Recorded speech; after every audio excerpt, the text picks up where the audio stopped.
Hi guys, thanks for joining me again. And if you're new to my channel, my name is Si-eun, and on my channel I review foreign international content. And if that's something you love to watch or something you're getting into, welcome, welcome, welcome. You are in the right space. And I would just like to say thank God for streaming services like Netflix and others that now we have so much access to a lot of foreign shows, and it's so much fun to diversify what we watch and just watch things from other countries. It's just fantastic. And like I always say, if you've been here before, you know what I always say. I know the biggest thing about foreign shows is that subtitle, getting over the reading and watching at the same time. I always tell people, obviously in the beginning it's hard, but the more you keep doing it, it gets easier. Our brain are just fantastic. They adapt, and before you know it, you forget your reading. And especially when a show is really, really good, you'll be like, I did not realize I've been reading for an hour and watching and didn't even stop for a second. It becomes natural, which is really, really excellent. So don't be intimidated, give it a chance. Because if you do, then you find out you'll be missing out on a lot of content out there that is just fantastic. We love Hollywood, don't get me wrong, but just push yourself a little bit and you will be so happy that you did it. And you know, the world is opening up again, and before you know it, we can travel more. And how fun is it to watch a show and then also travel to that country? And so we travel around the world from our homes, enjoying foreign content. Last time we were in Africa. This time we're back to one of our favorites, South Korea. South Korea, you guys are killing it, killing it, killing it, doing such an excellent job. I feel like they're everywhere, right? Music, hello BTS, you know, dynamite. And then you've got them in the Oscars. They just got nominated for Minari. Waiting to watch that one. But today I'm here to talk about another show that they had done. This is actually the second season. The first season was Love Alarm. I guess you can call it one. And then they just released, maybe 2 weeks ago, released the second season, which was, I'm not sure. Let's just say, what? That's why my hands are like this. Like, what is going on? Like, what?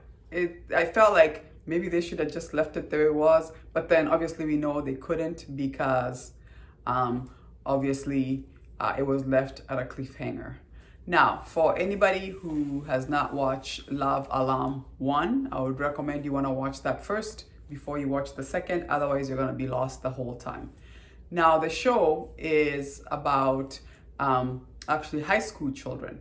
And you all know how we all go through the, oh, I like you, I don't like you. And it's so important to get approval from your peers. So this one guy loves this girl and this girl doesn't want anything to do with him. Let's just say he's like the nerd of the school and this girl is like the popular cute girl and kind of a mean girl, if you will. And so him being a nerd developed this app that if you are around someone that you love, I think it's about 10 meters, the app would ring and say, hey, there's somebody in this here section that is who loves you. So that became very exciting. And obviously when it first launched, you know, the high school kids just loved it, just to walk around. And as you walk around, you hear bing, bing, bing. And you're just like, I can see how that can be so like building to self-esteem and like, oh, there's people around here who love me or like me. Let's just say like, love is kind of a strong word.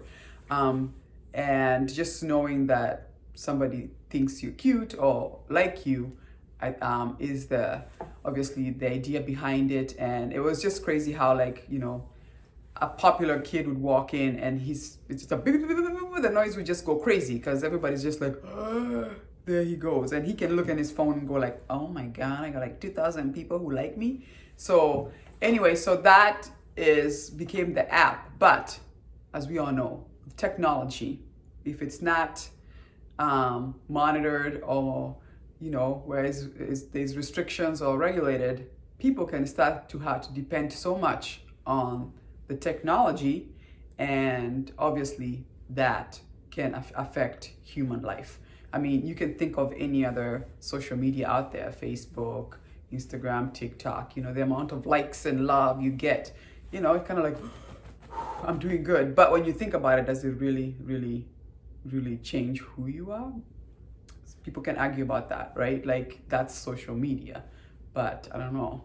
How does it really, like, as a person, really, if you depend on that too much, you may start to get, a weird sense of normal reality versus social media reality, if you will.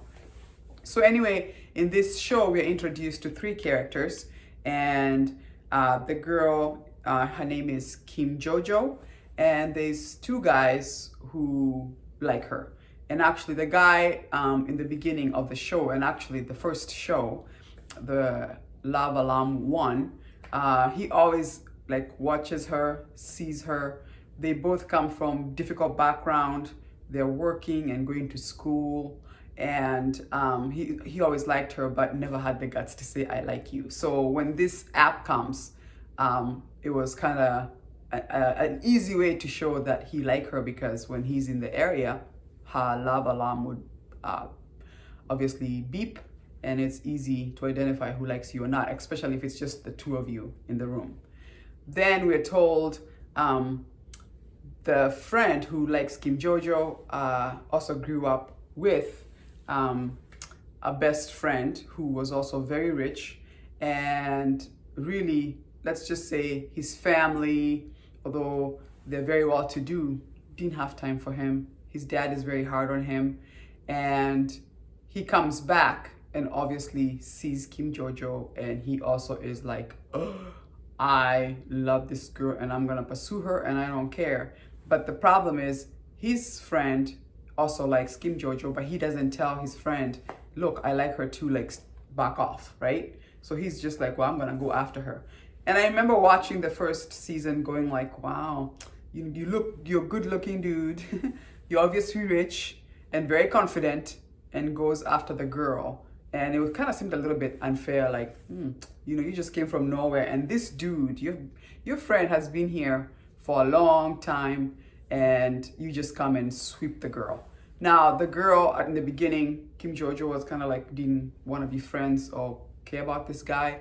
But as the episodes went on, and this is Love Alarm 1, she also gets to like him. And so it becomes a love triangle, if you will. And then the question becomes, who will she choose? She's gonna have to make a choice. And the way to prove, in the end, the 2 guys obviously find out that they both like the girl. And so obviously the girl is the one who has to choose who she's gonna want to stay with or date. And so the rich dude, good looking dude, he was trying to have her app, Love Alarm app, ring, and it doesn't. And they're in a full-blown relationship. They kiss and all that stuff. And it's like, if you like me in person, why is my app not ringing for you? And it rings for that dude. So really, that becomes the premise, like, we love each other, we dating each other, but your app is not ringing for me. Why is that? And really, that's how it ends in season 1 of Love Alarm, is them being in the same room, and he's dating her. His love alarm doesn't go off, but his friend's alarm goes off. So when we come to the second season, it's really trying to figure out why is it that it did not ring for him. And obviously when that did not, they ended up breaking up. And it's been 4 years, and he's gone to become this actor, model, living, his best life, and still having issues with his family. But he always wondered, I thought we loved each other. What happened there? And then we also meet that now Kim Jojo moved on with the other guy. they obviously, they're like dating, but you can tell it's almost like they have a missing connection. Like they don't have that passion and chemistry, you know? And so when the other guy comes back, who's now become an actor and he's famous, he wants to find out why, you know, why the love alarm did not ring. And I can't tell you why because that would be a spoiler and I don't do spoilers. But I want you to watch and tell me what you think. At the end, do you feel like she ended with the right guy? Because I had mixed feelings. I really thought we were going one direction and he went another direction. And I really thought what it seemed like was being teed up from season 1, they completely decide to take another way. I mean, either way, I feel like I think I'm happy for her. But I can also see if you watch season 1 where you'd be like, really? And you're like, I don't know. Okay? Like, yeah, as a viewer, you may be a little bit like, I'm not sure if I'm satisfied with that ending. So let me know what you thought. You know, put it down in the comments. Let me know if you are the same way. Like, as a viewer, I was like, I'm not sure if I'm satisfied with that. And I can be like, maybe they should do a 3rd season just to see, do things change? Now that they, you know, that's the way it went, do things change? I'd be interested in that. And maybe that's what they're trying to do. I don't know. But I was just like, the way you set us up in season 1 and how you finished season 2 was like, I'm not satisfied as a viewer. So let me know. But I thought it was, you know, it's an excellent show. I loved the 1st season. Clearly, that's why I was waiting for the 2nd season. And obviously, all of us were like, why is the app not working for him when they clearly in a relationship? And then to finding out why was very interesting. So wait to watch because the guy who made the app will explain why. And then there is that discussion of do we let, you know, an app technology tell us how we feel or not, which is a good discussion about, you know, what they call AI, artificial intelligence. Is there a place for it? And then there's a place where you can replace that, which I believe when it comes to apps, artificial intelligence, they just can't replicate human feelings. And that is a dilemma that they deal with in the show, obviously, because why is his app not going off if, you know, in season 1, they're showing that they're in a full-blown relationship. So anyway, I hope you enjoy it. Please leave your comments down below. I'll be interested to see what you think. If you felt the same way, like, I don't know. I wasn't too, satisfied with that ending. Once again, thank you so much for joining me. Please do consider to subscribe. It does support my channel. And I'll see you again when I'm reviewing another excellent foreign international show. Deuces.